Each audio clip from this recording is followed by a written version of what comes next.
ஆண்டு நாம் மகிமைப்படுவதாக. இந்த நாளில் நம்முடைய கவனங்களை ஆண்டுடைய வார்த்தைக்கு நிறைய திருப்ப போகிறோம். ஜோம் பண்ணுவோம். ஆண்டு வார்த்தைக்கு முன்னாடி ஆண்டு நம்ம கூட பேசுவாராக. மனுஷ வார்த்தைகள் அல்ல, ஆவியானவரே இடைப்படும்படியாக நம்ம எல்லாரும் கண்களை மூடி கொஞ்ச நேரம் ஜோம் பண்ண போகிறோம். எதற்காகனா ஆண்டு நம்மோடு கூட பேசணும். எங்க கூட பேசுங்க ஆண்டவரேன்னு கேட்போம் எல்லாரும். ஆண்டவரே எங்க கூட பேசுங்க, மனுஷ வார்த்தைகளை கேட்க வரல, நாங்க வந்திருக்கிறது ஆவியானுடைய வார்த்தையை கேட்க வந்திருக்கிறோம். ஆண்டு மாம்சங்கள் மறைக்கப்படுவதாக.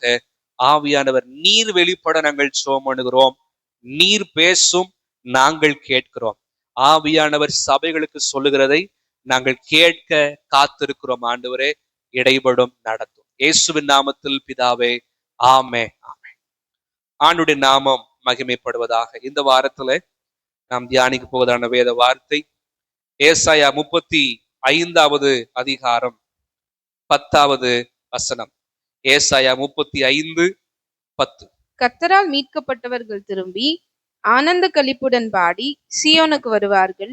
நித்திய மகிழ்ச்சி அவர்கள் தலையின் மேல் இருக்கும். சந்தோஷமும் மகிழ்ச்சியும் அடைவார்கள்.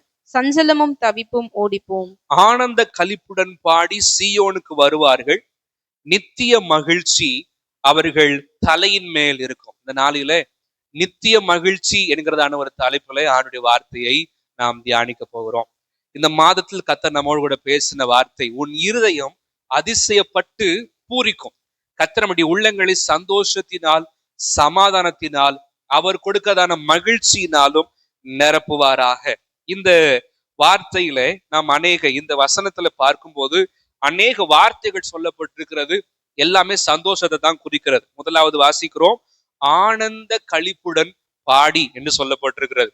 ஆனந்த களிப்பு என்பது பொதுவா சந்தோஷம் நமக்கு அதிகமாயிடுச்சுன்னா நம்மளோட வாய்ஸ் அதிகமாகும். சந்தோஷம் நமக்கு அதிகமா இருக்கும்போது நம்மையே அறியாம சத்தமா பேசுவோம். நம்முடைய மனம் என்ன பண்ணுன்னு சொன்னா அது துள்ள ஆரம்பிக்கும். அதனாலதான் நம்ம தேவனை துதிக்க ஆரம்பிக்கும் போது சத்தத்தை உயர்த்தி துதிக்கிறோம், மகிமைப்படுத்துறோம். ஏதோ ஒரு இனம் புரியாத சந்தோஷம் நம்மை நிரப்புகிறது. ஆனந்த களிப்புடன் பாடி எங்க வருவாங்களாம்?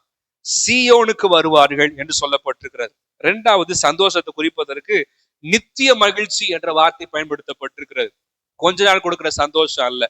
இந்த உலகம் கொடுக்கிற சந்தோஷம் அப்படின்றது டெம்பரரி, கொஞ்ச காலம்தான். அந்த சந்தோஷம் கிடைக்கும் போது நல்லா இருக்கும், போயிடுச்சுன்னா என்ன பண்ணிடும்னு சொன்னா எல்லாமே போன மாதிரி ஆயிடும். தேவ மனுஷர்கள், தேவனுடைய பிள்ளைகள் இந்த சந்தோஷம் உடன்படல, மாறாக நித்திய சந்தோஷத்திற்கு உடன்பட்டிருக்கிறார்கள். கர்த்தர் அப்படிதான் தருகிறார். மூன்றாவது சந்தோஷம். நான்காவது மறுபடி என்னன்னா மகிழ்ச்சி. இந்த 10 வசனத்துல 4 தடவை ஒரே வார்த்தையின் ஆழத்தை முக்கியத்துவப்படுத்துவதற்காக சொல்லப்பட்டிருக்கிறதை நம்ம பார்க்கிறோம்.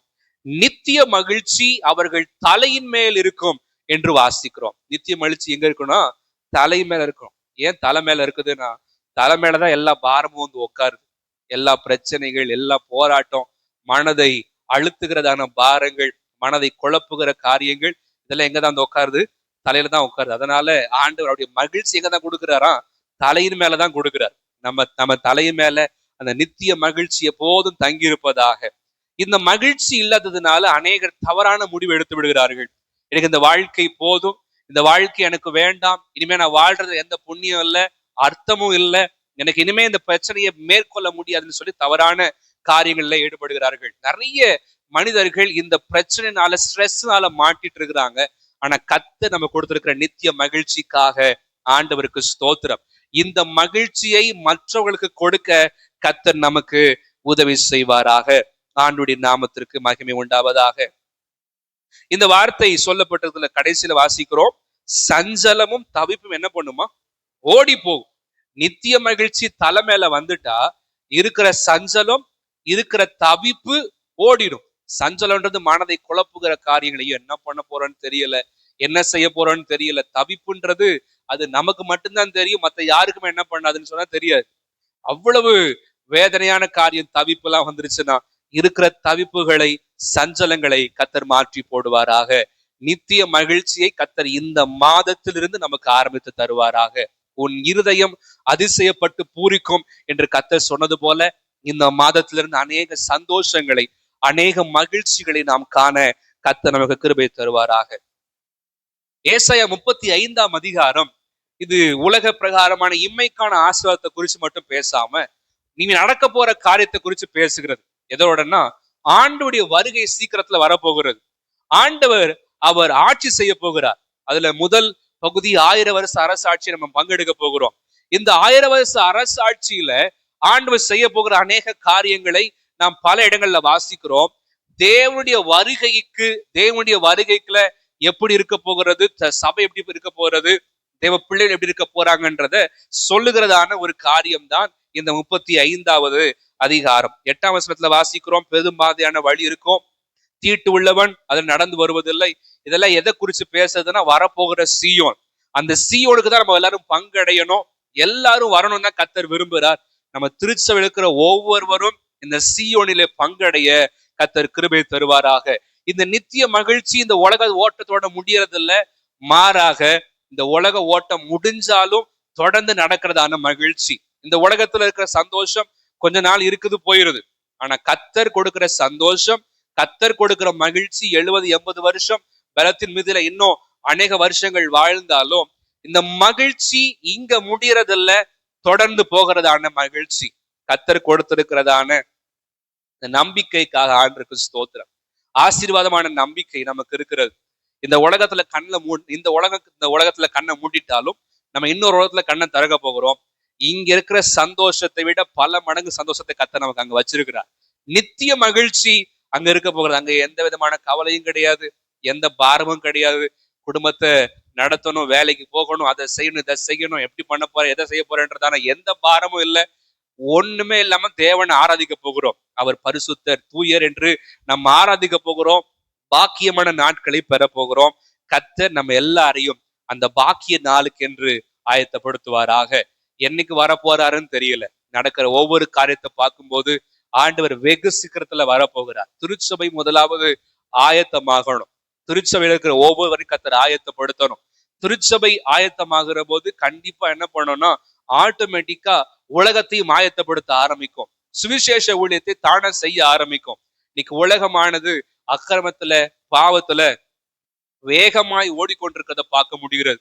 அநேக அநியாயங்கள், பொறுக்க முடியாத, சகிக்க முடியாத அநியாயங்கள், ஒளிப்பிடங்களில் செய்ததான காரியங்கள் இன்னைக்கு வெளியரங்கமாக சர்வசாதம் என்ன பண்ணுதுன்னா நடக்குது.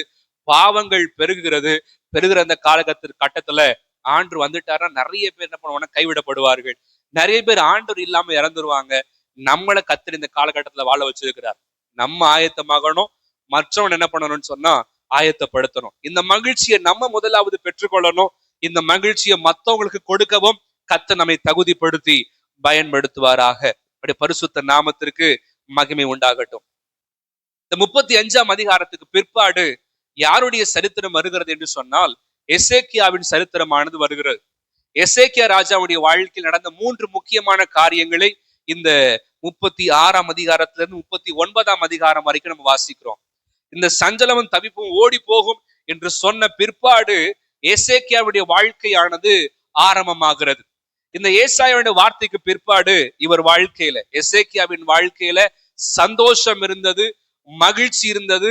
தேவனே இந்த எசேக்கியாவுக்காக பெரிய காரியங்களை செய்தார், நன்மைகளை செய்தார். முதலாவது இந்த எசேக்கியாவின் வாழ்க்கையில கர்த்தர் எப்படிப்பட்ட நன்மைகளை செய்தார், எப்படி அவருடைய வாழ்க்கையில சஞ்சலத்தையும் தவிப்பையும் கர்த்தர் ஓடி போக பண்ணினார் என்பதை பார்த்து, அவர் எந்த இடத்துல தவறினார் என்பதையும் பார்த்துட்டு, நம்ம வாழ்க்கை இருக்க வேண்டிய காரியம் என்ன, நம்ம என்ன செய்யணும், அந்த நித்திய மகிழ்ச்சியை சுதந்திரித்துக் கொள்ள நம்ம என்ன செய்யணும்ன்றதை நம்ம பார்க்க போகிறோம். முதலாவது எசேக்கியா ராஜாவின் வாழ்க்கையை நம்ம தியானித்தோமானால் 3 இடத்துல சொல்லப்பட்டிருக்கிறது.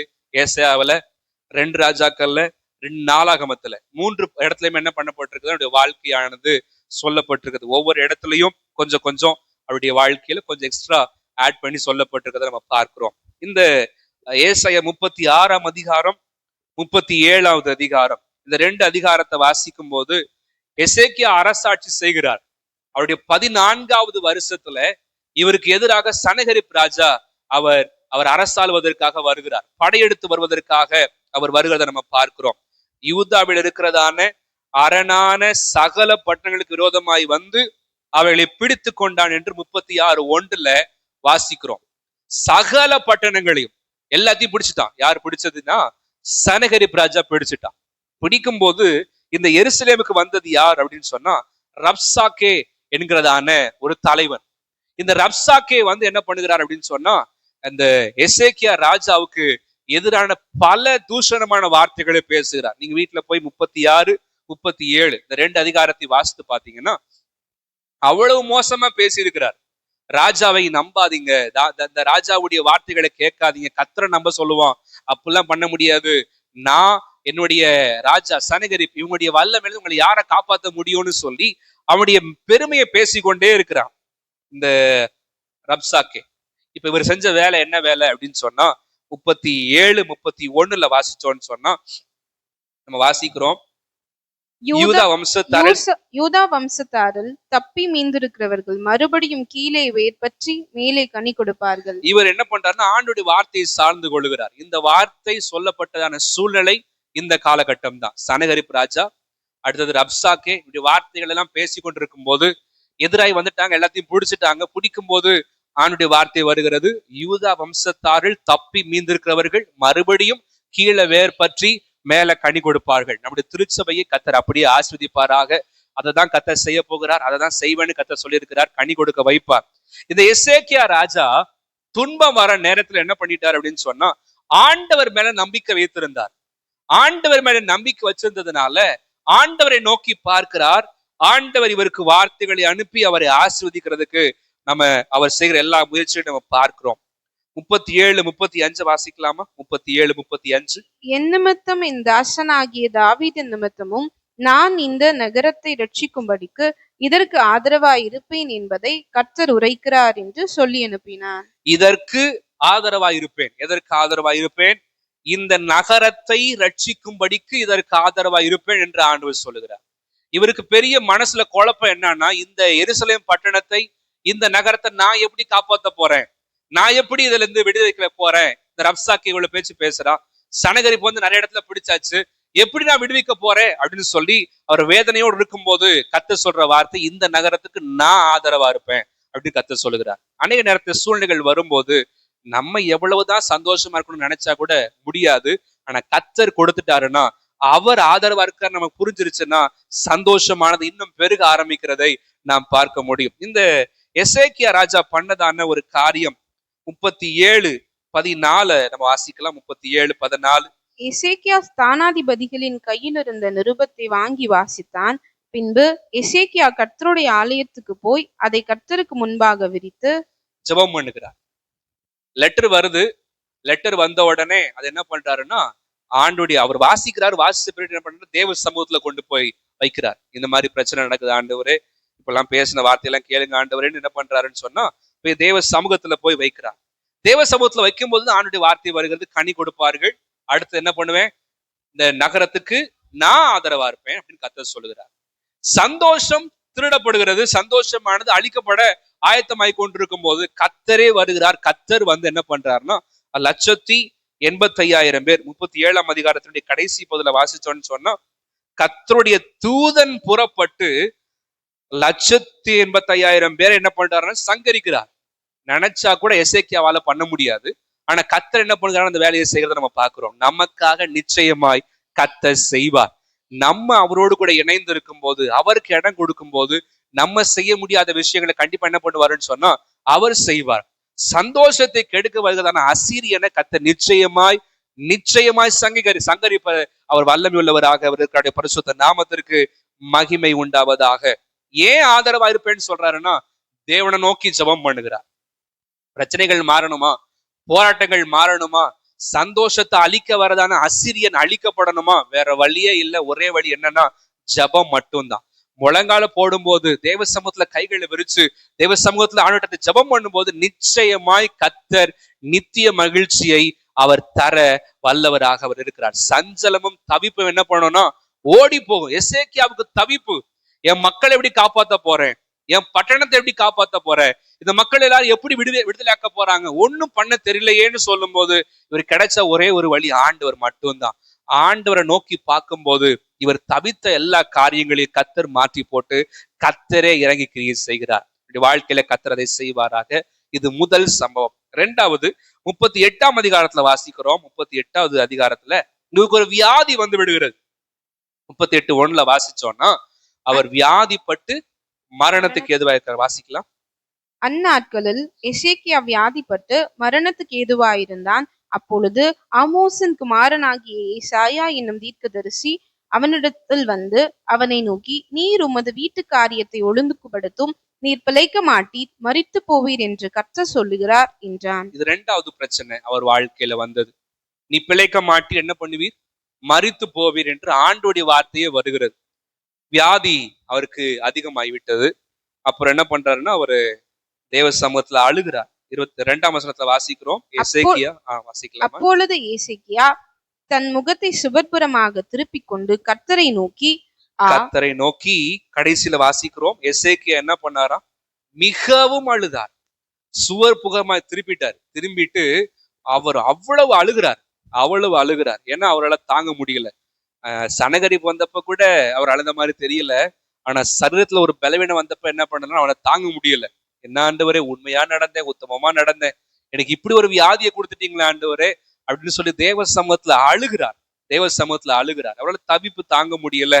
அவருக்குள்ள அந்த வேதனை அதிகமாகிறது. அவரால் வெளில வர முடியாத அளவுக்கு அவர் அழுகிறார். அழும்போது ஆண்டுடைய வார்த்தை மறுபடியும் வருகிறது. 38ஆம் அதிகாரம் 5-6.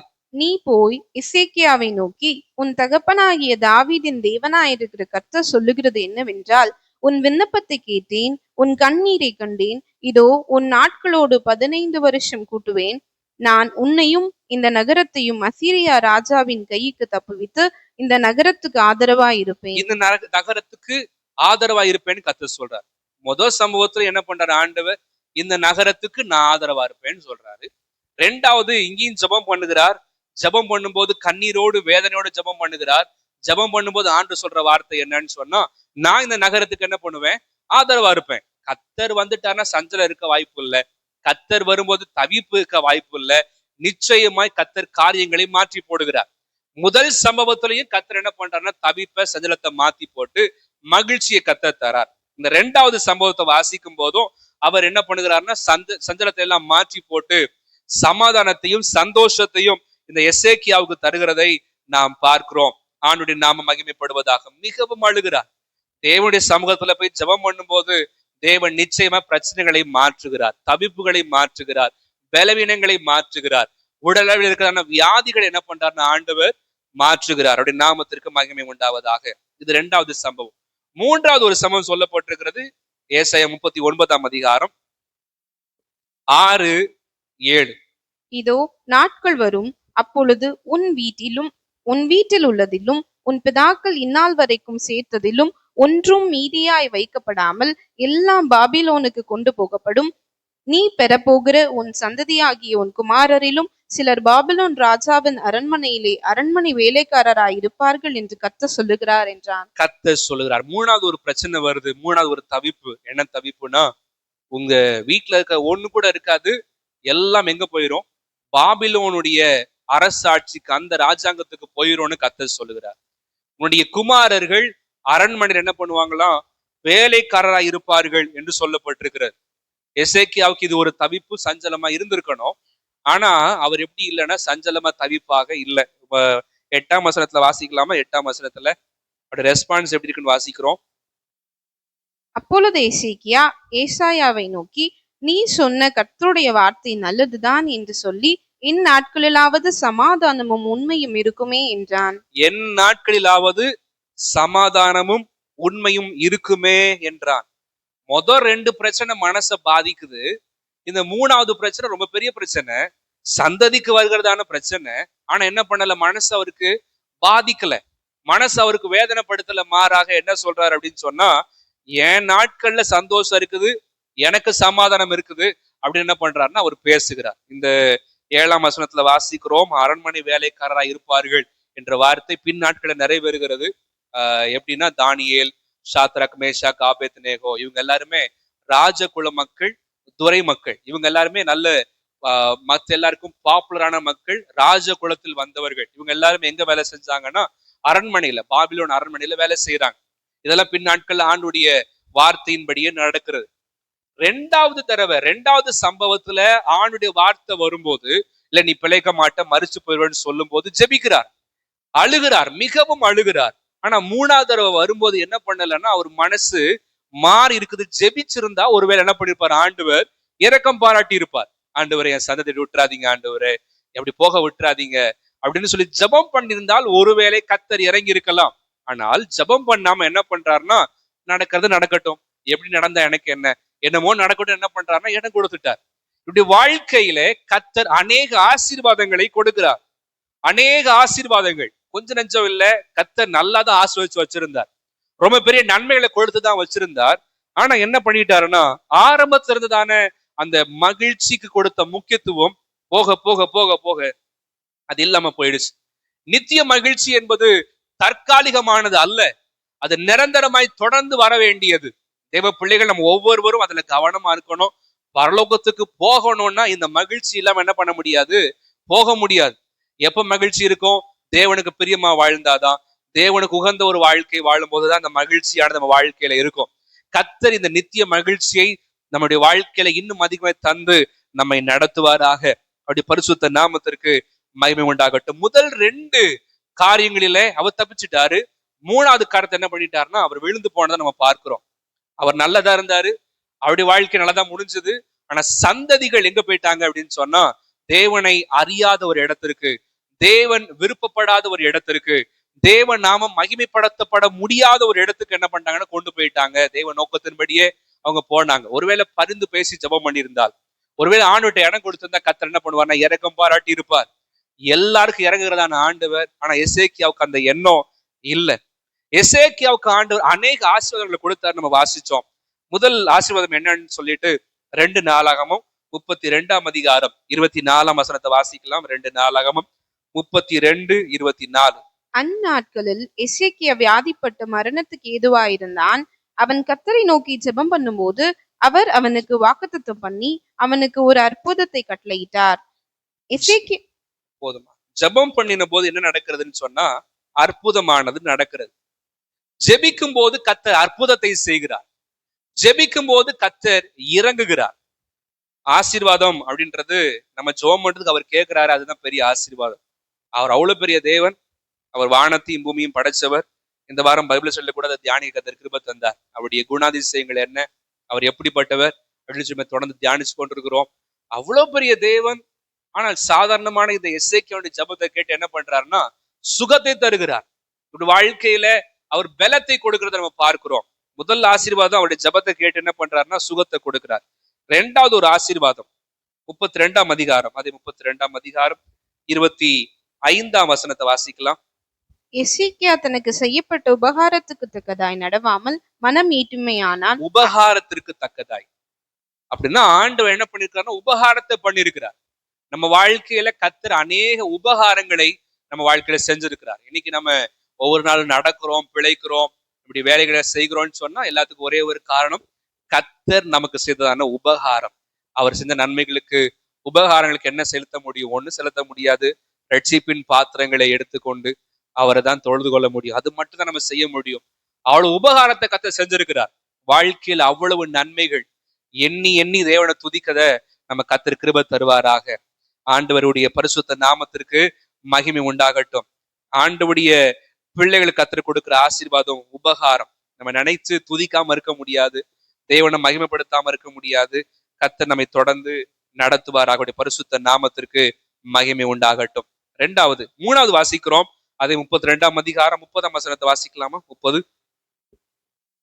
இந்த எசேக்கியா கியோன் என்னும் ஆற்றிலே அணை கட்டி அதன் தண்ணீரை மேற்கே இருந்து தாழ தாவீதின் நகரத்துக்கு நேராக திருப்பினான். எசேக்கியா செய்ததெல்லாம் வாய்த்தது. எசேக்கியா செய்ததெல்லாம் வாய்த்தது என்று பார்க்கிறோம். எசேக்கியாவுக்கு அந்த கட்டிட கலை மேல கொஞ்சம் ஆர்வம் இருந்தாக சொல்லுகிறார்கள். அவர் பண்ண இரிகேஷன் சிஸ்டம் இன்னமும் இருக்கிறது, எருசலேம்ல இருக்கிறது. அவர் என்ன பண்ணிருக்கிறாருன்னு சொன்னா, தண்ணீரை மேற்கிலிருந்து தாழ தாவீது நகரத்துக்கு நேராக திருப்பினார். அவர் அவ்வளவு அந்த கட்டடக்கலையில முக்கியமா அவர் நோக்கம் எடுத்து செஞ்சிருக்கிறார். அவர் செஞ்ச எல்லாத்தையும் என்ன பண்ணார கர்த்தர் வாய்க்க பண்ணினார். நம்ம கை வைக்கிறது எல்லாம் நடக்குதுன்னு சொன்னா அதுக்கு ஒரே ஒரு காரணம் கர்த்தர் மட்டும்தான். அவர் மட்டும்தான் கர்த்தர் செய்ய வைக்கிறார். நம்ம வேலை ஸ்தலங்களா இருக்கட்டும், நம்முடைய குடும்பங்களா இருக்கட்டும், நம்ம செய்யறதெல்லாம் நடக்குது, நல்லா இருக்குதுன்னு சொன்னா ஒரே ஒரு காரணம் கர்த்தர் மட்டும்தான். இந்த எசேக்கியாவுக்கு கர்த்தர் அதை வாய்க்க பண்ணினார். அவர் செஞ்ச எல்லாத்தையும் என்ன பண்ணாராம்? வாய்க்க பண்ணினார். அடுத்த இன்னொரு வசனத்தை வாசிக்கிறோம். 2 நாளாகமம் 32ஆம் அதிகாரம் 29ஆம் வசனத்தை வாசிக்கலாம். அவன் தனக்கு பட்டணங்களை கட்டுவித்து ஏராளமான ஆடு மாடுகளை வைத்திருந்தான். தேவன் அவனுக்கு மகா திரளான ஆஸ்தியை கொடுத்தார். மகா திரளான ஆஸ்தியை கொடுத்தார். அவருக்கு அவ்வளவு சம்பத்தை கர்த்தர் கொடுத்து வச்சிருந்தார். எசேக்கியா ராஜாவுக்கு அவ்வளவு ஆசீர்வாதம், திரளான நன்மைகளை கர்த்தர் கொடுத்து வச்சிருந்தார். மேல 23ல வாசிக்கும் போதெல்லாம் அநேகம் பேர் கர்த்தருக்கு என்ன பண்ணுகிறாருன்னு சொன்னா காணிகைகளை கொண்டு வருகிறார்கள், உச்சிதங்களை கொண்டு வருகிறார்கள். திரளான நன்மைகளினால் கர்த்தர் அவரை நிரப்பி வைத்திருந்தார். தசமபாகங்கள் காணிக்கைகளாம் அவங்க கொண்டு வந்து அவங்க அவ்வளவு நிரப்பி இருந்தாங்க. நம்ம வாசிக்கிறோம். அவ்வளவு ஆசீர்வாதம், நிரப்பப்பட்டதான நன்மைகள், திரளான ஆஸ்தி யாருக்கு இருந்தது? எசேக்கியா ராஜாவுக்கு இருந்துச்சு. அடுத்து இன்னொரு நன்மைகள், இன்னொரு ஆசீர்வாதம் என்னன்னு சொன்னா 23ஆம் அதிகாரம் 23ஆம் வசனத்தை வாசிக்கலாம். 32 23. அநேகம் பேர் கர்த்தருக்கென்று எருசலேமுக்கு காணிக்கைகளையும் யூதாவின் ராஜாவாகிய எசேக்கியாவுக்கு உச்சிதங்களையும் கொண்டு வந்தார்கள். அவன் இதற்கு பிற்பாடு சகல ஜாதிகளின் பார்வைக்கும் மேன்மைப்பட்டவனாயிருந்தான். சகல ஜாதிகளின் பார்வைக்கும் எப்படி இருந்தாரா? மேன்மைப்பட்டவராயிருந்தார். இன்னைக்கு கர்த்தர் உயர்த்தி வச்சிருக்கிறார். நம்ம எல்லாருமே கர்த்தர் உயர்த்தி வச்சிருக்கிறார். அவருடைய தயவு இல்லாம நம்ம யாரும் உயரல. அவருடைய தயவு இல்லாம மேன்மை இல்ல, கிருபைகள் இல்ல. கர்த்தர் உயர்த்தி வைத்திருக்கிற தயவுக்காக ஆண்டுக்கு ஸ்தோத்திரம். எசேக்கியா கர்த்தர் கொடுத்ததான ஆசீர்வாதங்கள் இதுவும் ஒன்று. கர்த்தர் உயர்த்தி வைத்திருந்தார். இன்னைக்கு பணம் காசு வச்சிருக்கிற எல்லாரும் மேன்மையாய் பார்க்கப்படுகிறது இல்ல. தேவன் உயர்த்தி வச்சிருக்கிறார்னா ஒரே ஒரு காரணம், கர்த்தர் கூடவே இருக்கிறார், ஆதரவா இருக்கிறார், அவரே நடத்தி கொண்டிருக்கிறார். மூன்றாவது, அடுத்தது நம்ம வாசிக்கிறோம் கடைசியாக 32:22 நம்ம வாசிக்கலாம். 32:22. இப்படி கர்த்தர் எசேக்கியாவையும் எருசலேமின் குடிகளையும் அசீரியருடைய ராஜாவாகிய சனிகரிப்பின் கைக்கும் மற்ற எல்லாருடைய கைக்கும் நீக்கலாக்கி ரட்சித்து அவர்களை சுற்றுப்புறத்தாருக்கு விலக்கி ஆதரித்து நடத்தினார். விலக்கி ஆதரித்து நடத்தினார் என்று வாசிக்கிறோம். பனி பிரதேசங்கள் எல்லாம் பார்த்தோம்னா அந்த பனி இறங்கிடுது, ரொம்ப இறங்கிட்டு என்ன பண்றாங்கன்னா தனியான மிஷின்ஸ் எல்லாம் வச்சிருக்கிறாங்க. அந்த மிஷின் என்ன பண்ணுதுன்னா அந்த ரோட்டை கிளியர் பண்றதுக்கு அது போயிடுச்சு, என்ன பண்ணுதுன்னா அது தூக்கி வீசிடுது, எல்லாத்தையுமே தூக்கி அது விசிறடிச்சுட்டே போகுது. பின்னாடி பார்த்தா ரோடு கரெக்டா போவதற்காக அது போட்டுட்டே அந்த விட்டுட்டே போறதை பாக்குறோம். அவ்வளவு பனி, தனி மனுஷனை செஞ்சா கொஞ்சம் கொஞ்சமா எடுத்து போட்டுட்டு இருக்கணும். ஆனா இந்த மிஷினை உள்ள இறக்கிட்டாங்கன்னா என்ன பண்ணுதுன்னா எல்லா பணிகளையும் கிளியர் பண்ணி ரோட சரி பண்ணி கொடுத்துருது. கர்த்தர் அந்த மிஷின் மாதிரி முன்னாடி போய் என்ன பண்றாருன்னா அநேக தடைகளை நமக்காக விலக்கி நம்ம போற பாதையை கர்த்தர் சரிபடுத்தி, முன்னாடி என்ன இருக்குன்னு நமக்கு தெரியாது. முன்னாடி போகிறதான பாதையில கல் இருக்குதா, மேடு இருக்குதா, பல்ல இருக்குதா, ஒண்ணு நமக்கு தெரியாது. அவர் முன்பதாக போகிறதுனால கர்த்தர் நம்மை பாதுகாத்து நடத்துகிறார். கர்த்தர் தாமே உனக்கு முன்பதாக போகிறவர் என்ற வார்த்தையின்படி கர்த்தர் நம்மை போய் அநேக காரியங்களை தடுத்து நிறுத்தி கர்த்தர் நம்மை நடத்துகிறார். பரிசுத்த நாமத்திற்கு ஸ்தோத்திரம். ஒவ்வொரு நாள் நடக்கிறோம், வேலை ஸ்தலத்துக்கு போறோம், திரும்பி வரோம்னா நமக்கு முன்னாடி ஒரு பிரசன்னம் போய் கொண்டிருக்கிறது. அந்த பிரசன்னம் போனா மட்டும்தான் நமக்கு பாதுகாப்பு. அதுக்குதான் டெய்லியும் ஜெபம் பண்றோம், அர்ப்பணிக்கிறோம். இந்த நாளை ஒப்பு கொடுக்குற ஆண்டவரே நீங்க கூட வாங்க, நடத்துங்கன்னு ஒப்பு கொடுக்கறதுக்கான காரணம் என்னன்னா அவர் வந்தாதான் சத்துருக்கள் விலக்கப்படுகிறார்கள். அவர் வந்தால்தான் தடைகள் உடைக்கப்படுகிறது. அவர் வந்தாதான் எதெல்லாம் கிளியர் ஆகணுமோ எல்லாம் கிளியர் ஆகுது. அங்க வாசிக்கிறத என்ன வாசிக்கிறோம் அப்படின்னு சொன்னா சுற்றுப்புறத்துல இருந்த எல்லாருக்கும் கர்த்தர் என்ன பண்ணுகிறார்னா விலக்கி அவர் ஆதரித்து நடத்துகிறார். அவர் ஆதரிச்சிட்டாருன்னா சந்தோஷத்தை யாராலும் எடுக்க முடியாது. கர்த்தர் நம்மை ஆதரிப்பாராக. கர்த்தர் மேல் பாரத்தை வைத்து விடு, கலங்கி தவிக்காதே, அவரே உன்னை ஆதரிப்பார், அதிசயம் செய். அல்ல கை தட்டி பாடுவோமா? கர்த்தர் மேல் பாரத்தை வைத்து விடு, கலங்கி தவிக்காதே, அவரே உன்னை ஆதரிப்பார், அதிசயம் செய்வார். நம்மை காக்கும் தேவனவர், நமது நிழலால் இருக்கின்றவர்.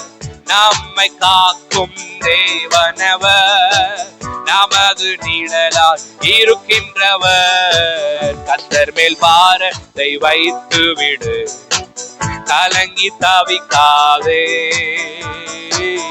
அவரே உன்னை ஆதரிப்பார், அதிசயம் செய்வார். கர்த்தர் மேல் பாரத்தை வைத்து விட்டேன், கர்த்தர் மேல் பாரத்தை வைத்து விட்டேன், கலங்கி தாவிக்க மாட்டேன். அவரே என்னை ஆதரிப்பார், அதிசயம் செய்வார். ஹல்லேலூயா. அவர் ஆதரிச்சிட்டாருன்னா நம்ம எதை குறிச்சும் கலங்க தேவையே இல்லை. ஆதரிச்சு நடத்தி வந்த ஆண்டவர் எசேக்கியா கூடவே தான் வரார். தடைகளை எல்லாம் விளக்குகிறார், வியாதிகளை சுகப்படுத்துகிறார், திரளான ஆஸ்தியை கொடுக்கிறார், தடைகளை விளக்குகிறார், செஞ்ச எல்லாத்தையும் வாய்க்க பண்ணுகிறார். ஆனா மூணாவது விஷயத்துல என்ன பண்ணிட்டாருன்னா, எசேக்கியா ஆண்டவரை தேடாமல் தன் வாழ்க்கையில ஒரு சில சஞ்சலத்துக்குள்ள தவிப்புக்குள்ள கடைசி வரைக்கும் என்ன பண்ணிட்டாருன்னா போயிட்டே இருந்துட்டார். நம்ம வாழ்க்கையில இந்த சஞ்சலம் தவிப்பு வந்துருச்சுன்னா நித்திய மகிழ்ச்சி என்ன பண்ணாது, இருக்காது. எந்த இடத்துல மகிழ்ச்சி இருக்குதோ அந்த இடத்துல சஞ்சலம் இருக்காது, சஞ்சலம் இருக்கிற இடத்துல என்ன பண்ணாதுன்னா மகிழ்ச்சி இருக்காது. அவர் கொடுக்கிற மகிழ்ச்சி வரும்போது இருக்கிற சஞ்சலம் தவிப்பும் நடக்காது, நிச்சயமா ஓடும். கர்த்தர் ஓட வைப்பாராக.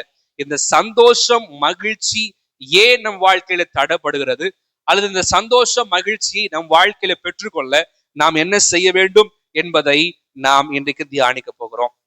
முதலாவது காரியம் ஏசாயா 35 அதிகாரம் 8 வசனத்தை வாசிக்கலாம். அங்கே பெரும்பாதையான வழியும் இருக்கும், அது பரிசுத்த வழி எனப்படும். தீட்டுள்ளவன் அதிலே நடந்து வருவதில்லை, அந்த வழியில் நடக்கிறவர்கள் பேதையரா இருந்தாலும் திசை கெட்டு போவதில்லை. 8 வசனத்துல வாசிக்கிறது போல ஒரு பாதை இருக்கிறது.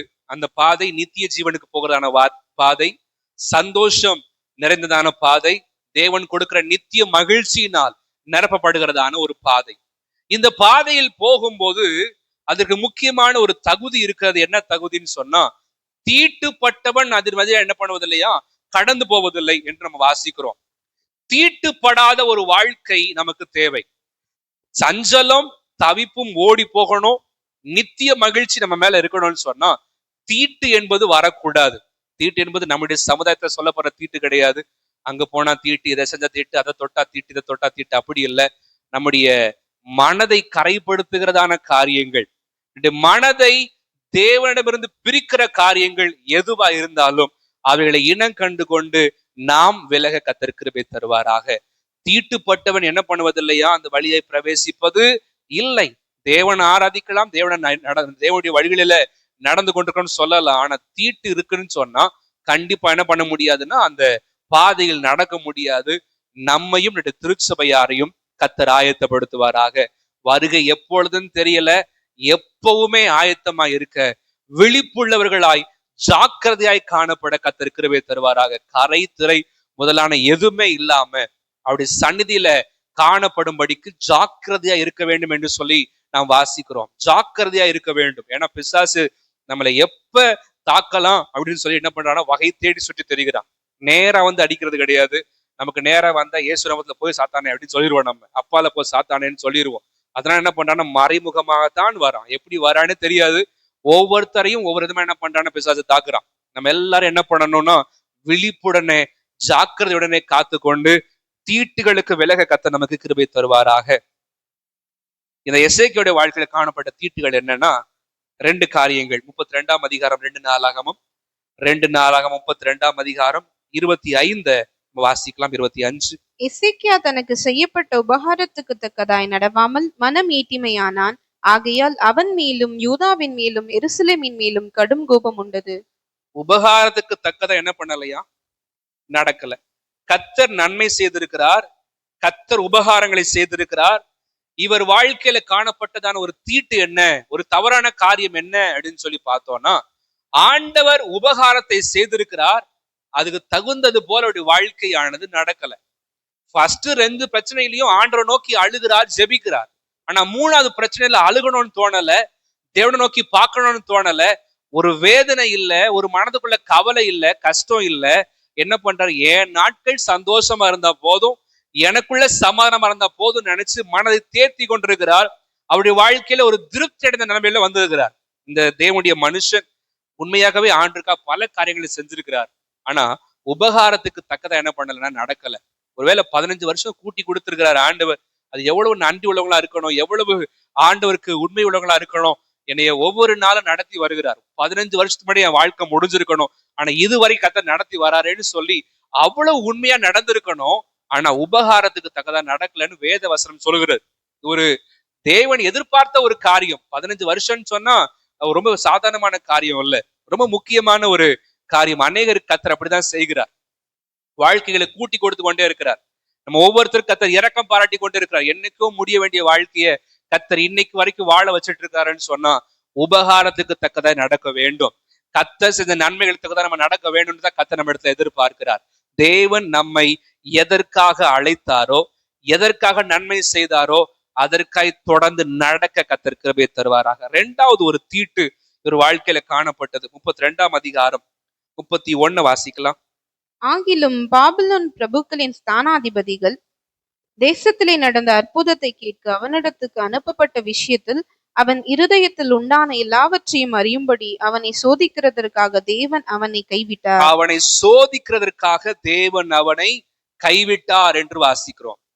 அநேக நேரங்கள்ல கர்த்தர் நம்முடைய வாழ்க்கையில் சூழலை அனுமதிக்கிறார். இமை பொழுது உன்னை கைவிட்டேன்ற மாதிரிதான் கர்த்தர் அனுமதிக்கிறார். ஆனா உருக்கமான இறக்கலினால உன்னை மறுபடியும் சேர்த்துக் கொள்வேன்னு கர்த்தர் சொல்றார்.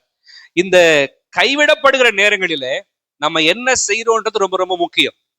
கைவிடப்பட்ட சூழ்நிலைகளில நம்ம எப்படி நடந்துட்டு இருக்கிறோம், நம்ம வாழ்க்கை எப்படி நம்ம அடுத்த அடி எடுத்து வைக்கிறோம், ஆண்டவரை எப்படி நம்ம முக்கியத்துவப்படுத்துறோம்ன்றது ரொம்ப ரொம்ப முக்கியமான ஒரு காரியம். இந்த எசேக்கியா என்ன பண்ணிட்டார்னா, கைவிடப்படுகிற ஒரு நேரத்துல அவர் சரியான முடிவு எடுக்காமல் தன் வாழ்க்கையை நித்திய மகிழ்ச்சியிலிருந்து மாறி போக விட்டு கொடுத்துட்டார். நம்ம வாழ்க்கையில நாம் இப்படிப்பட்ட நிலைமையிலிருந்து நாம் விடுவிக்கப்பட கர்த்தர் கிருபை தருவாராக. தீட்டுப்படுத்தப்படாத ஒரு வாழ்க்கை. கர்த்தர் கைவிட்டிருக்கும் போது சுத்தி எதுதான் நிக்கும்னா சத்துருவனுடைய ஆளுகை தான் நிற்கும். நம்மளை அழுத்தணும், நம்மளை மேற்கொள்ளணும், நம்மளை இன்னும் அதிகமா டார்ச்சர் பண்ணணும்னு பிசாசன் நிற்பான். அது ஆண்டவர் நம்மளை இப்படிப்பட்ட சூழ்நிலை அனுமதிக்கிறதுக்கான காரணம் என்னன்னா, நேரடியான யுத்தம். யாருக்கு யாருக்கு இடையிலன்னா ஆண்டவருக்கும் பிசாசுக்கு இடையில நேரடியான யுத்தம். நான் விடுறேன், என் புள்ள உன்னை ஜெயிப்பான் பார், நான் என்னுடைய நாமத்தை வச்சு ஜெயிப்பான்னு பாருன்னு ஆண்டவர் நின்றுட்டே இருப்பார். ஜெயிச்சுட்டோன்னா ஆண்டவருக்கு சந்தோஷம், தோத்துட்டா யாருக்கு சந்தோஷம்? ஆண்டவருக்கு மகிழ்ச்சி கண்டிப்பா இருக்க முடியாது. பிசாசுக்கு தான் அது சந்தோஷம். பிசாசு எப்படியாவது இந்த சூழ்நிலையை பயன்படுத்தி விலக பண்ணணும்னு நம்ம முயற்சி எடுத்துட்டே இருக்கிறான். ஆனால் தேவ பிள்ளைகள், நான் அவரை நம்புறேன், அவருடைய வார்த்தையை நம்புறேன்னு சொல்லி உறுதியா பிடிச்சிட்டோம்னா, நிச்சயமாய் தீட்டுப்படுத்தப்படாதபடி வாழ்க்கையை காத்துக்கிட்டோம்னா நித்திய மகிழ்ச்சி நம்ம தலை மேல இருக்கும். சஞ்சலம் தவிப்போம் ஓடி போகும் இருக்கும். அந்த சஞ்சல தவிப்பு இருக்குது, ஏன்னா என்ன மாறலன்னா இன்னும் நிலைத்திருக்க கர்த்தர் கிருபை தருவாராக. நிச்சயமாய் ஓடும். இரண்டாவது ஒரு காரியம் நம்மகிட்ட இருக்க வேண்டியதான ஒரு வாழ்க்கை. ஏசாயா 35ஆம் அதிகாரம் 4ஆம் வசனத்தை வாசிக்கலாம். மனம் பதறுகிறவர்களை பார்த்து நீங்கள் பயப்படாதிருங்கள், திடன் கொள்ளுங்கள், இதோ உங்கள் தேவன் நீதியை சரிக்கட்டவும் உங்கள் தேவன் பதிலளிக்கவும் வருவார், அவர் வந்து உங்களை ரட்சிப்பார் என்று சொல்லுங்கள். இந்த 35க்கு பிறகுதான் 36வது அதிகாரத்துல எசேக்கியாவின் வாழ்க்கை ஆரம்பமாகிறது. அப்படின்னா அந்த வார்த்தை அவர் கேட்டிருக்கலாம். பயந்திருக்கிறவர்களை, மனம் பதறுகளை பார்த்து நீங்கள் பயப்படாதிருங்கள் என்று ஆண்டவர் சொல்லுகிறார். ஒவ்வொரு மனுஷரையும் ஆண்டு சந்திக்கும் போது முதலாவது பேசுற வார்த்தை என்னன்னா, பயப்படாதிருங்கள், திடன் கொள்ளுங்கள் அப்படின்னு ஆண்டு என்ன பண்றாருன்னா ஒவ்வொருத்தரையும் பேசிட்டே இருக்கிறார். பயப்படும் போது நம்ம என்ன சொல்றோம், என்ன நம்முடைய ஐடியாலஜி என்ன நமக்கு இருக்குன்னு சொன்னா, ஆண்டவரால் அது முடியாது, ஆண்டவர் பார்க்க முடியாது, ஆண்டவர் செய்ய முடியாது அப்படின்னு சொல்லி நம்முடைய மனதை நம்பிக்கொண்டிருக்கிறோம். தேவன் நம்முடைய பயங்களை எல்லாம் மாற்றுவாராக. பரலோக ராஜ்யத்துக்கு போகணும்னா கண்டிப்பாக பயப்படுகிற வாழ்க்கை இருக்கவே கூடாது. தீட்டுப்படாத வாழ்க்கை முக்கியம், அதே போல பயப்படாத வாழ்க்கை முக்கியம். பயப்படுறவங்க என்ன பண்ண முடியாதுன்னா பரலோக ராஜ்யத்துல அவங்க போக முடியாது, நரகம் தான் அவங்களுக்கு மதத்துல வாசிக்கிறோம். பயப்படுகிற வாழ்க்கை, எதை குறித்தும் யாரை குறித்தும் பயப்படாம தேவனுக்கு மட்டும் பயந்து வாழ கர்த்தர் கிருபை தருவாராக. தேவனுக்கு பயந்து இருக்கும் போது மத்த எதுக்கும் பயப்பட நமக்கு தேவையில்லை. தேவனுக்கு பயந்து இருக்கும் போது எதுவும் நம்மை பயமுறுத்தவும் முடியாது. கர்த்தர் எல்லாவற்றையும் அவர் பார்த்து கொள்ள வல்லவராக இருக்கிறார். அவருடைய பரிசுத்த நாமத்திற்கு மகிமை உண்டாவதாக. 36:4 வாசிக்கிறோம். கடைசி பகுதி சொல்லப்பட்டிருக்கிறது, நீ நம்பி இருக்கிற இந்த நம்பிக்கை என்ன அப்படின்னு ரப்சாக்கே பேசுறான். இந்த எசேக்கியாட்ட ஆரம்பத்துல கேட்கும்போது, நீ நம்பிட்டு இருக்கிற நம்பிக்கை என்ன? நீ என்னத்த நம்பிட்டு இருக்கிற? உன்னை தேவனை நம்பிட்டு இருக்கிறியா அப்படின்னு என்ன பண்றான்னா ஏளனமா கேட்கிறான். அப்பொழுதெல்லாம் சரியா இருந்த எசேக்கியா போக போக அந்த நம்பிக்கையை இழந்து போனார். நம்முடைய வாழ்க்கையில் இழந்து போகாதபடி கர்த்தர் நம்மை காப்பாராக. பயம் மாறணுமா? நிச்சயமாய் நம்பிக்கையை அவர் மேல் வைக்க வேண்டும். 37ஆம் அதிகாரம் 4ஆம் வசனத்திலிருந்து 6ஆம் வசனம் வரைக்கும் வாசிக்கலாம். 37ஆம் அதிகாரம் 4லிருந்து 6 ஜீவனுள்ள தேவனை நிந்திக்கும்படி அசீரியா ராஜாவாகிய தன் ஆண்டவனால் அனுப்பப்பட்ட ரப்சாக்கே சொன்ன வார்த்தைகளை உமது தேவனாகிய கர்த்தர் கேட்டிருக்கிறார். உமது தேவனாகிய கர்த்தர் கேட்டிருக்கிற வார்த்தைகளின் நிமித்தம் தண்டனை செய்வார். ஆகையால் இன்னும் மீதியா இருக்கிறவர்களுக்காக விண்ணப்பம் செய்வீராக என்று எசேக்கியா சொல்ல சொன்னார் என்றார்கள். இவ்விதமாய் எசேக்கியா ராஜாவின் ஊழியக்காரர் ஏசாயாவினிடத்தில் வந்து சொன்னார்கள். அப்பொழுது ஏசாயா அவர்களை நோக்கி, அசீரியா ராஜாவின் ஊழியக்காரர் என்னை தூஷித்ததும் நீர் கேட்டதுமான வார்த்தைகளினாலே பயப்படாதேயும் என்று ஆண்டு வார்த்தை வருகிறது. ஒரு பிரச்சனைன்னு வந்துட்டா ஆண்டவர் முதல்ல பேசுற வார்த்தை என்னன்னா பயப்படாதே. ஏன் பயப்படாதேன்னு சொல்றாருன்னு சொன்னா, அவர் கிரியை செய்ய நாம் பயப்படாமல் இருக்க வேண்டியது அவசியம். ஒருவேளை நம்ம பயந்துட்டு இருந்தோம்னா கர்த்தர் என்ன பண்ண முடியாதுன்னா கிரியை செய்ய முடியாது. எதை குறித்தும் பயப்பட வேண்டாம். அச்சுறுத்துகிற காரியம், பயமுறுத்துகிற காரியம் எதுவா இருந்தாலும் என் தேவன் பார்த்து கொள்வார். இவருக்கு எசேக்கியாவுக்கு இருக்கிற முதல் காரியம் என்ன வந்துச்சுன்னா, விண்ணப்பம் பண்ணணும், அந்த தேவ மனுஷன்ட்ட சொல்லி அனுப்பணும் அப்படின்னு என்ன பண்றாருன்னா, உடனே என்ன வருது? ஜெபம் பண்ணணும், ஜெபம் பண்ணாதான் பிரச்சனை மாறும் அப்படின்றதுல உறுதியா இருக்கிறார். ஆனா கடைசி காலத்துல தான் அவர் விட்டுட்டாரு. ஆனால் ஆரம்பத்துல அவருடைய எண்ணம் எப்படி இருந்திருக்குதுன்னா, பயம் மாறணுமா, ஜெபம் மட்டும்தான் வழி. இந்த ஜெபம் நம்முடைய ஜெபத்துல குறைவு வந்துருச்சுன்னா பயமானது அதிகரிக்க ஆரம்பிக்கும்.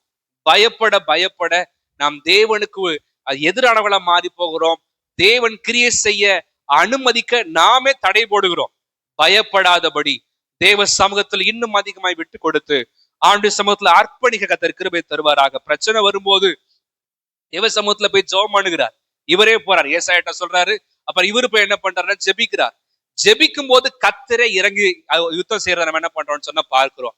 ஜெபிக்க கர்த்தரே இறங்குவார். அவர் இறங்க மகிழ்ச்சி நம்ம தலையில வந்துடும். அவர் கிரியை செய்வார்னா சஞ்சலம் தவிப்பு என்ன பண்ணணும்னா ஓடிடும், நிக்க முடியாது. அவர் கிரியை செய்யணும்னா பயப்படாமல் அவர் சமூகத்தில் அமர்ந்திருக்க கர்த்தர் கிருபை தருவாராக. முதலாவது பார்த்தது தீட்டுப்படுத்தப்படாத ஒரு வாழ்க்கை. இரண்டாவது பயப்படாத ஒரு வாழ்க்கை. மூன்றாவது ஏசாயா 35ஆம் அதிகாரம் 3ஆம் வசனத்தை வாசிக்கலாம். தளர்ந்த கைகளை திடப்படுத்தி தள்ளாடுகிற முழங்கால்களை பலப்படுத்துங்கள். தளர்ந்த கைகளை திடப்படுத்தணும். தள்ளாடுகிற முழங்கால் என்ன பண்ணணுமா? பலப்படுத்தப்படணும். அது பாதை, பெரும்பாதைன்னா இங்கிலீஷ்ல ஹைவே என்று சொல்லப்படுகிறது. ஹைவே, அந்த ஹைவேல போகும்போது வாசல் தான் எடுக்கமானது, உள்ளுக்குள்ள ஆண்டு ஹைவே வச்சிருக்கிறார். அந்த பாதையில போகும்போது போகிறதுக்கான பலன் என்பது வேண்டும். தளர்ந்த கைகள், தள்ளாடுகிற முழங்கால்கள் இதெல்லாம் இருந்தால் அந்த நித்திய மகிழ்ச்சியை சுதந்திரிக்க முடியாது. தேவன் நம்மை பலப்படுத்துவாராக. முழங்கால்களிலே பலனை கர்த்தர் தருவாராக. முழங்கால்களிலே பலன் என்பது ஜெபிப்பதற்கான ஒரு பலனை கர்த்தர் தருவாராக. தேவனுக்காய் நிற்பதற்கான ஒரு பலனை தருவாராக. தளர்ந்து போன கைகள், என்ன செய்யறதுன்னு தெரியல, அடுத்த வாழ்க்கை என்ன செய்ய போகிறேன்னு தெரியல, செய்வதற்கான பலன் எனக்கு இல்லைன்ற காரியங்கள்ல கர்த்தர் பலப்படுத்துவாராக. பலன் நமக்கு தேவை. இந்த பலன் வந்துட்டா போதும், மகிழ்ச்சி தானாவே வர ஆரம்பிச்சிடும்.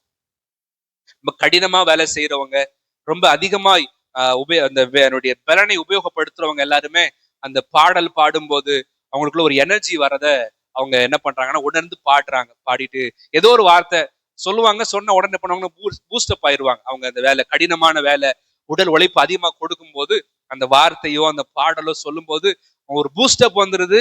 பூஸ்டப் ஆனோடனே அவங்க தானா வேலை செய்ய அவங்க ஆரம்பிக்கிறாங்க. தேவ பிள்ளைகளுக்கு பூஸ்டப் ஆகிறதுக்கு ஒரே ஒரு வழி, ஒரே ஒரு மருந்து என்னன்னா அவருடைய வார்த்தை மட்டும்தான். அவருடைய வார்த்தை வந்துருச்சுன்னா போதும், இல்லாத பலன் நிச்சயமாய் நிரப்ப ஆரம்பிக்கும். எல்லா இடங்களிலும் கர்த்தர் பலப்படுத்துகிறார். அவருடைய வாக்கு தத்துவம் நமக்கு நிறைவாய் கிடைக்கிறது. எசேக்கியாவுடைய வாழ்க்கையில தியானிக்கும் போது 38ஆம் அதிகாரம் 15வது ஒரு வசனம். நான் என்ன சொல்லுவேன்? அவர் எனக்கு வாக்கு அருளினார், அந்த பிரகாரமே செய்தார். என் ஆயுசின் வருஷங்களிலெல்லாம் என் ஆத்துமாவின் கசப்பை நினைத்து நடத்திக் கொள்வேன். நான் என்ன சொல்றது, எனக்கு ஒரு வாக்கு கொடுத்தாரு, அந்த வாக்கு பிரகாரமே என்ன பண்ணுகிறார், செய்தார் என்று சொல்லி அறிக்கையிடுகிறார். ஆரம்பத்துல இந்த எண்ணமானது இருக்கிறது. நித்திய மகிழ்ச்சின்றது கொஞ்ச நாள் இருக்கிறது மட்டும் இல்ல, தொடர்ந்து வருகிறது கடைசி வரைக்கும். நம்முடைய கடைசி மூச்சோ அவருடைய வருகையோ எது முக்கியமோ, எது முன்னாடி வருதோ அந்த நாள் வரைக்கும் இந்த எண்ணம் மனதில் நிறைத்திருப்பதாக. எனக்கு பலன் எல்லாம் அவருடைய வார்த்தை மட்டும்தான். என் வாழ்க்கையில பயத்தை மாற்றி போடுகிறது அவருடைய சமூகம் மட்டும்தான். நம்ம அர்ப்பணிச்சு வார்த்தையை அதிகமாய் உட்கொள்ள கர்த்தர் நமக்கு கிருபை தருவாராக. தேவனுடைய பரிசுத்த நாமத்திற்கு மகிமை உண்டாகட்டும். 2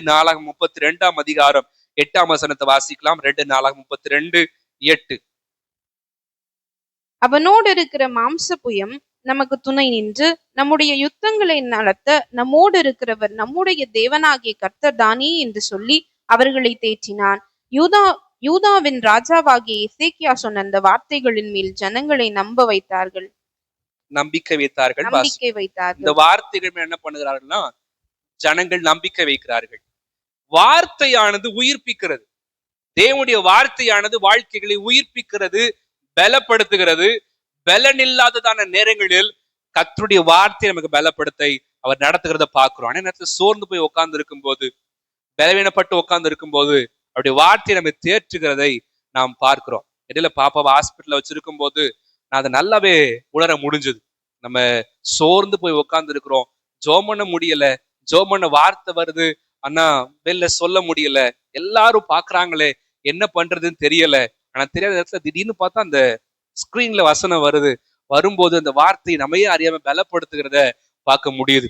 ஆண்டவர் நம்ம இப்படிப்பட்ட சூழ்நிலை நிமித்தமாய் நடத்தி கொண்டு போகிறார். கொண்டு போகும்போது அப்படியே விடுற ஆண்டவர் அல்ல, நம்மை பலப்படுத்துகிறார். வார்த்தையை அனுப்பி கர்த்தர் பலப்படுத்துகிறார். வசனத்தை அனுப்பி குணமாக்குகிறதான ஆண்டவர், வசனத்தை அனுப்பி பலப்படுத்துகிறதான ஆண்டவர். அது நம்ம எதேச்சியா நம்ம ஏதோ ஒரு சூழ்நிலை ஏதோ ஒரு எப்பயாவது வசனத்தை பார்த்திருப்போம். கையில அடிக்கடி அந்த வசனத்தை வச்சிருப்போம். அந்த வசனம் தான் கையில அந்த அட்டையில வரும். திடீர்னு பார்த்தா அந்த வார்த்தை நம்மகிட்டயே பேசுற மாதிரி இருக்கும். போன்ல ஸ்டேட்டஸ் பார்த்துட்டே இருப்போம். பார்த்துட்டு இருக்கும்போது திடீர்னு அந்த வார்த்தை என்ன பண்ண கூட பேசுற மாதிரி இருக்கும். கர்த்தர் எப்படினாலும் பேசுவார்.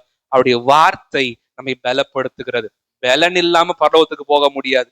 இங்கேயே பலன் இல்லாம, இங்கேயே நடக்க முடியாம தளர்ந்து போன கையில நம்ம இருந்துட்டு இருந்தோம்னா அது பெரும்பாதை. அங்க நடப்பதற்கு நிச்சயமா பலன் வேணும். நித்திய மகிழ்ச்சி தலைமையில இருக்கணும்னு சொன்னா நடப்பதற்கான பலன் நமக்கு தேவை.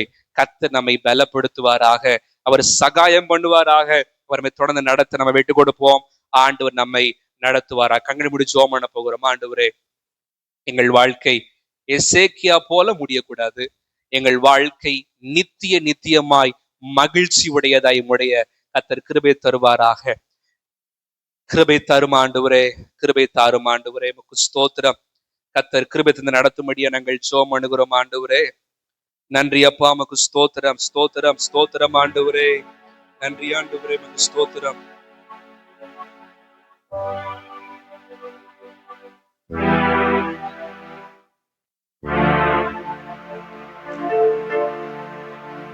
ராஜா வருகிறார், இயேசு ராஜா வருகிறார், ராஜா வருகிறார், இயேசு ராஜா வருகிறார். தளர்ந்து போன கைகளை திடப்படுத்துங்கள், தள்ளாடும் முழங்கால்களை உறுதிப்படுத்துங்கள். தளர்ந்து போன கைகளை திடப்படுத்துங்கள், தள்ளாடும் முழங்கால்களை உறுதிப்படுத்துங்கள். ராஜா வருகிறார், இயேசு ராஜா வருகிறார், ராஜா வருகிறார், இயேசு ராஜா வருகிறார். அங்கே ஒரு நெடுஞ்சாலை வழி இருக்கும், அது தூய வழி. அங்கே ஒரு நெடுஞ்சாலை வழி இருக்கும், அது தூய வழி.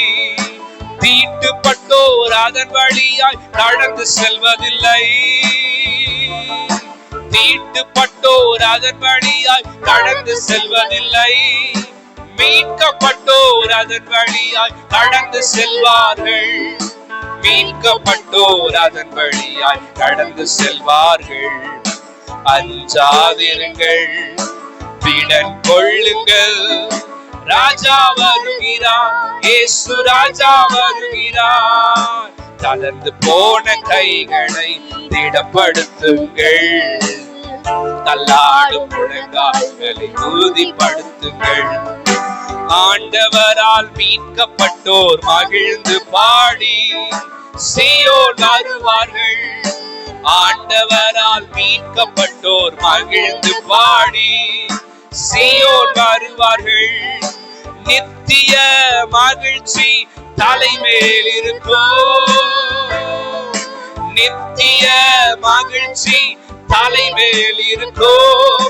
சஞ்சலமும் தவிப்பும் ஓடி போகும், சஞ்சலமும் தவிப்பும் ஓடி போகும்.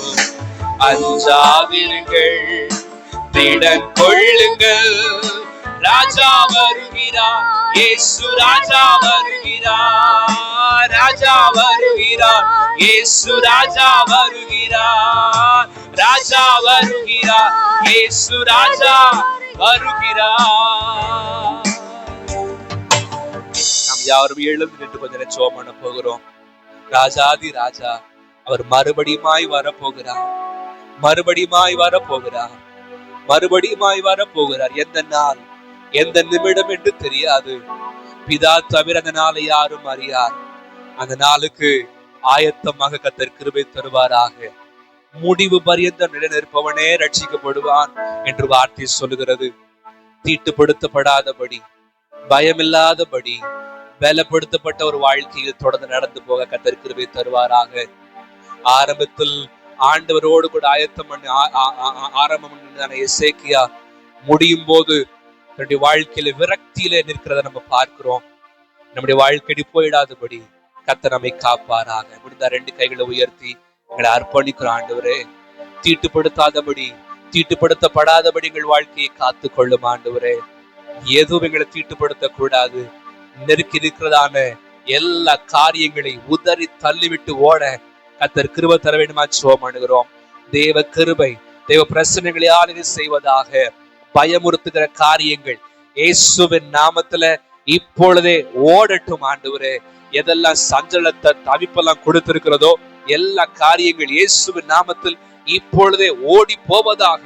நித்திய மகிழ்ச்சி அவர்கள் தலையின் மேல் இருக்கும், சஞ்சலமும் தவிப்போம் ஓடி போகும் என்று கர்த்தர் கொடுத்திருக்கிற வார்த்தையின்படியே சஞ்சலமும் தவிப்பும் ஓடி போவதாக இயேசுவின் நாமத்தினாலே தேவ கரத்துல ஒப்பு கொடுக்கிற ஆண்டவரே, அனுதினமும் பலப்படுத்தப்பட கர்த்தர் கிருபை தாரும்.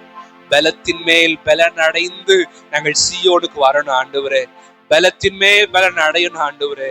இருக்கிற பலன் போதாது, இன்னும் பலப்படுத்தப்பட கர்த்தர் கிருபை தாரும், இன்னும் பலப்படுத்தப்பட கர்த்தர் கிருபை தாரும். வல்லமையுள்ள கரங்களுக்குள்ள ஒப்பு கொடுக்கிறோம் ஆண்டவரே. நீர் ஆசீர்வதியும், ஆசீர்வதியும் ஆண்டவரே. இந்த காலை நேரத்துல சமூகத்துக்கு வந்திருக்கிற எல்லாரையும் தாழ்த்துகிறோம், எல்லாரையும் வெறுமையாக்குகிறோம், ஒப்பு கொடுக்கிற ஆண்டவரே.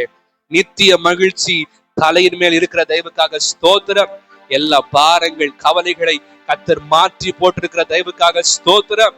கர்த்தர் எங்களுக்காக யுத்தம் பண்ண போகிற தெய்வக்காக ஸ்தோத்திரம் ஆண்டவரே. எங்கள் ஒவ்வொருவரையும் தாழ்த்துகிறோம், குடும்பத்தாரை தாழ்த்துகிறோம் ஆண்டவரே. எங்கள் மூலமாய் கர்த்தர் செய்ய நினைக்கிற நோக்கங்கள் நிறைவேறட்டும், தடையில்லாமல் நிறைவேறட்டும் ஆண்டவரே. ஒப்பு கொடுக்கிறோம். வர நாட்களில கர்த்தர் பெரிய காரியங்களை செய்யும். வருகிற வாரத்தில் நடக்கிறதான சிறப்பு கூட்டத்தை கர்த்தர் ஆசீர்வதியும். இந்த ஸ்தோத்திர பண்டிகையில நாங்கள் இணைந்து நாங்கள் துதிக்கும் போது இயேசுவின் நாமத்தில் ஆசீர்வாதங்கள் இறங்கி வருவதாக, கட்டுகள் விலகுவதாக, எங்கள் திருச்சபை அடுத்த லெவல்ல போக கர்த்தர் கொண்டு போக முடியா நாங்கள் ஜெபம் பண்ணுகிறோம். வரப்போகிற ஊழியக்காரரை கர்த்தர் வல்லமையாய் பயன்படுத்தி அருளும். இந்த கூட்டங்களுக்கு எந்த தடை வராதபடி கர்த்தர் காத்து கொள்ளும் ஆண்டவரே. உம்முடைய நாமம் ஒன்றே மகிமைப்படுவதாக. எங்களை தாழ்த்துகிறோம் ஆண்டவரே, எங்களை அர்ப்பணிக்கிறோம், பயன்படுத்தி அருளும். இயேசுவின் நாமத்தில் ஜெபிக்கிறோம் நல்ல பிதாவே, ஆமென், ஆமென். என் ஆத்துமாவே கர்த்தரை ஸ்தோத்திரி, என் முழு உள்ளமையுடைய பரிசுத்த நாமத்தை ஸ்தோத்திரி. என் ஆத்துமாவே கர்த்தரை ஸ்தோத்திரி, கர்த்தர் செய்த சகல உபகாரங்களையும் மறவாதே. ஆமென், ஆமென். கர்த்தராகிய இயேசு கிறிஸ்துவின் கிருபையும் பிதாவாகிய தேவனுடைய அன்பும் பரிசுத்த ஆவியானுடைய ஐக்கியமும் நம் அனைவரோடும் என்றென்றும் கூட இருப்பதாக. ஆமென், ஆமென். ஓ தேவனுக்கு மகிமை, தூக்கி எடுத்தார் என்னை, தூக்கி எடுத்தார் இயேசு. தம் கரத்தை நீட்டி ரட்சித்தாரே. ஓ தேவனுக்கு மகிமை.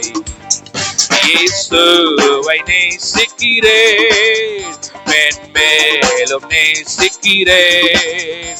அக்கரையில் நான் என்று அவரை என்று வாழ்த்துவேன். அக்கரையில் நான் என்று அவரை என்றென்றும் வாழ்த்துவேன். ஹல்லேலூயா, ஹல்லேலூயா, அல்லேலூயா. ஆண்டு நாம் மகிமைப்படுவதாக. எல்லாருக்கும் பிரைஸ் லார்ட், பிரைஸ் லார்ட். கர்த்தர் நம்மை ஆசீர்வதிப்பாராக.